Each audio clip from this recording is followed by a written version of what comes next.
umalis ng Will? Alam mo, pag-usapan na lang natin yan sa mga susunod na araw. Pag-usapan na lang natin yan. Pero pag yung hosting, kasi I think yung when you were first put into a TV opportunity, hosting talaga, di ba? Oo. Ganyan. So paano yun? Like, itutuloy-tuloy mo pa ba? Or Ang magpo-focus ka na muna sa acting?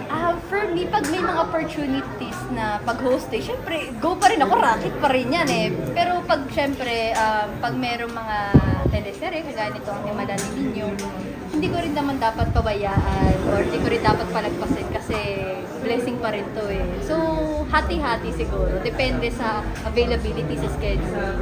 Pero isa ba ito sa mga naging reason why you have to leave? Dahil because of Himala, kailangan mas focus? Feeling ko, binigyan lang talaga ako ni Lord ng Himala. I mean, ito talaga yung feeling ko blessing siya para sa akin itong ang Himala ni Ninyo. Sabi nga, may purpose naman lahat kung bakit nangyayari lahat. So, I think